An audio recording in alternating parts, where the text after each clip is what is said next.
Hey up everyone, I hope you're all doing good.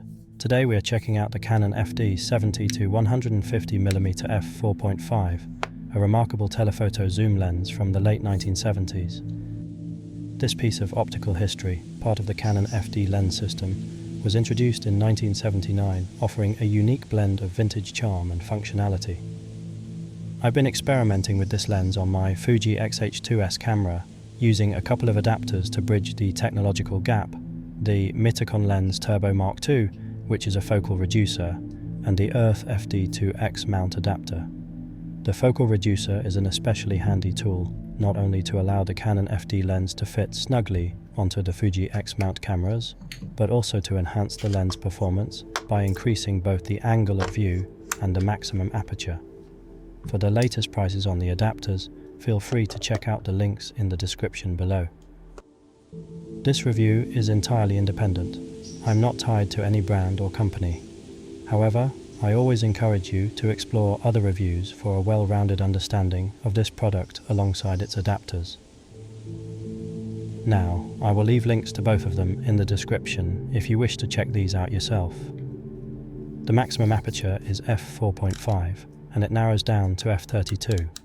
The aperture is managed by a clicked ring on the lens barrel, featuring half-stop clicks throughout its range. Overall, it's a robust lens crafted from metal, giving it a solid and durable feel. It weighs 510 grams, and its size is quite manageable for a telephoto zoom lens, although it's not the most compact option out there. Ergonomically, the lens is decent. It features a metal sliding hood that not only protects the front element, but also helps reduce flare. However, the hood can be a bit finicky as it doesn't lock in place. The zoom and focus rings are similar to the lens we checked out last week, integrated into a single ring. The zoom is moderately damped and stays in place when angled, while the focus ring offers a long, precise throw of 270 degrees, but does differ slightly in feel from the zoom, which makes it a little strange to operate. One downside is the lack of weather sealing, making it susceptible to damage in harsh environments. It's also prone to dust and fungus, so proper storage and cleaning are essential. The lens, although designed with that beautiful push-pull mechanism, does extend when zooming, affecting its balance and handling. The filter thread size is a convenient 58mm, common for filters, but if you intend to use step-up rings, the lens hood will be rendered useless. It has a minimum focus distance of 1.5 meters, which is not ideal for macro photography or close-up shots. Additionally, it lacks any kind of macro mode that you would find on some other FD lenses.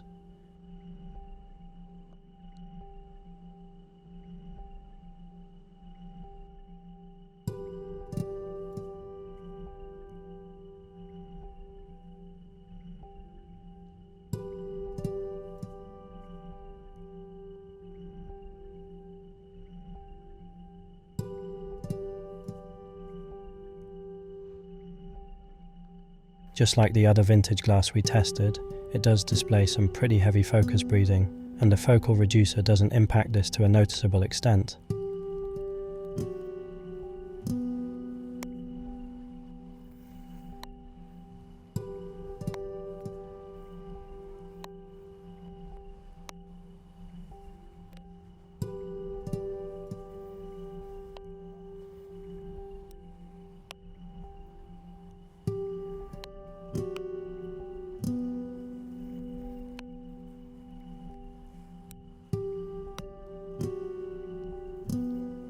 Let's dive into the image quality. All testing was done on my Fuji X-H2S, and there are no in-camera corrections available for it.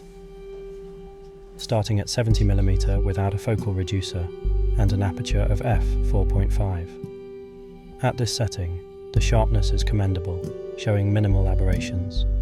As we stop down to f5.6, the image sharpness further improves, but you'll notice some fringing in the corners.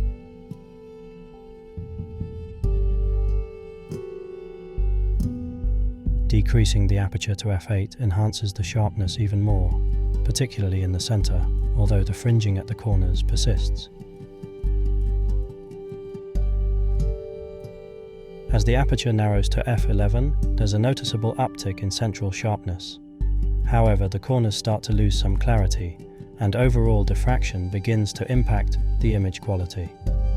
Continuing to f16, the sharpness remains similar to f11, but with slightly more diffraction.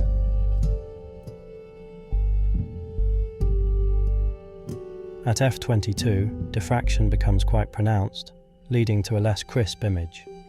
When we delve into the corners, the fringing almost vanishes at f22, but at f32, diffraction heavily impacts the image, noticeably degrading sharpness.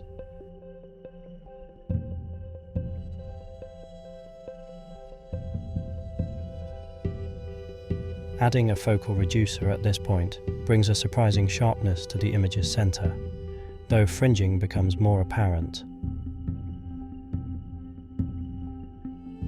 Stopping down to f5.6, the center sharpness further improves with slightly less fringing. The corners also gain in sharpness, but the purple and blue fringing remains noticeable.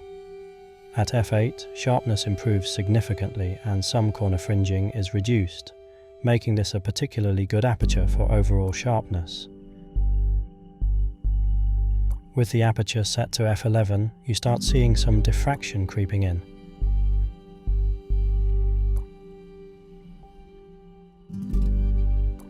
At f16, the diffraction increases.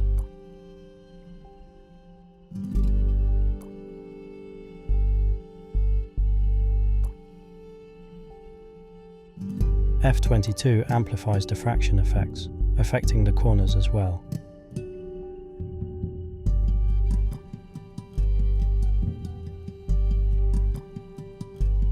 At f32, while the purple fringing almost completely disappears, the overall image quality degrades. Zooming into 150mm at f4.5, the lens exhibits excellent image contrast and sharpness, improving further at f5.6 with minimal distortions and diffraction.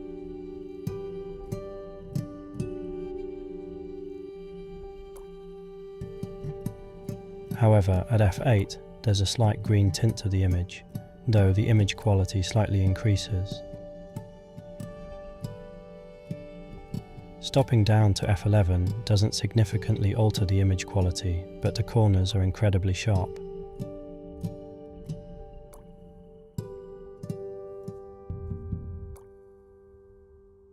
Further reducing the aperture to f16 and f22 increases diffraction, affecting the overall contrast and sharpness.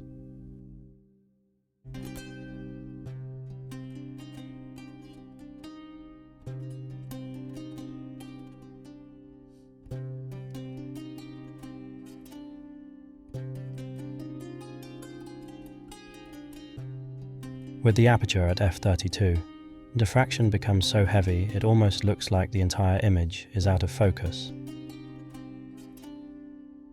Adding a focal reducer at this point results in a sharper image overall, though it introduces more chromatic aberration and fringing.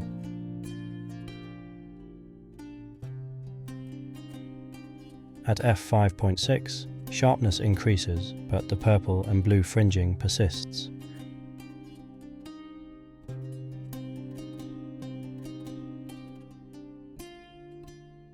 At f8, some of this fringing disappears, and the image appears very contrast-rich, although corner fringing remains.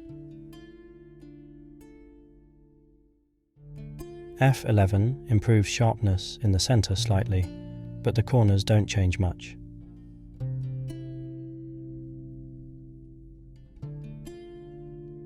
At f16, a slight green tint appears, and contrast decreases.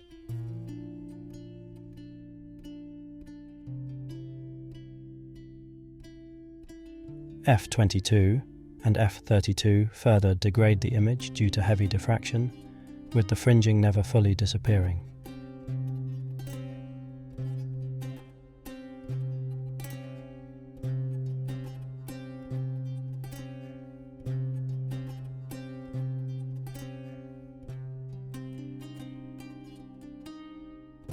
Examining aberrations at 70mm without a focal reducer, the image appears quite straight with minimal distortions.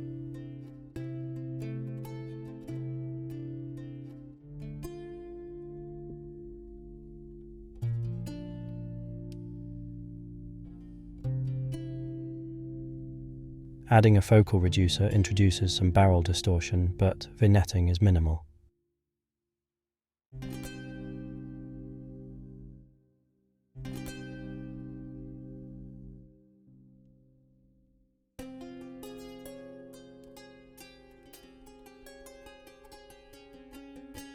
At 150mm, there are slight pincushion distortions, again with minimal vignetting, which disappears as the aperture stops down.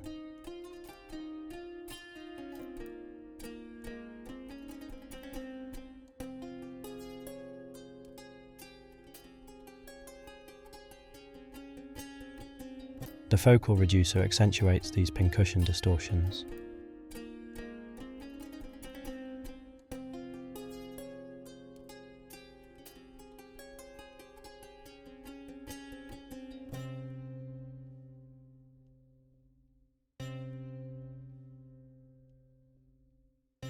Chromatic aberrations are quite noticeable, especially on the edges, contributing to a distinct, slightly imperfect look that some might find appealing.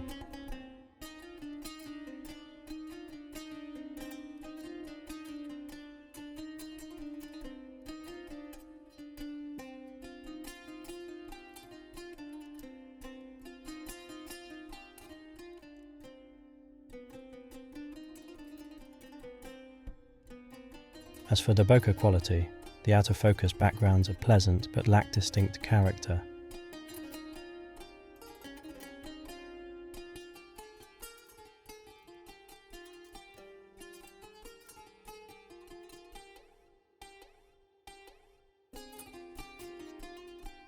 Adding a focal reducer adds a bit more busyness to the backgrounds, creating a more characterful effect.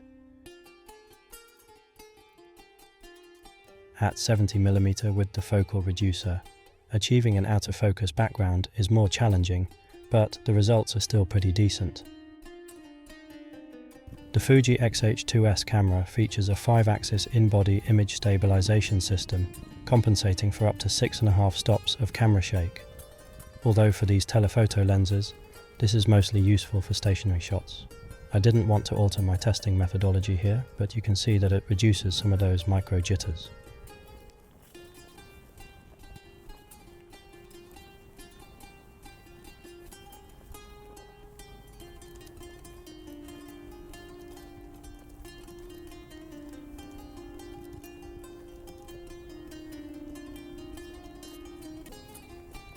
So overall, I'm having a real blast with these lenses. If you enjoyed this video, consider checking out this one about the Canon FD 50mm, which has some really awesome bokeh quality to it and has slowly become my favourite.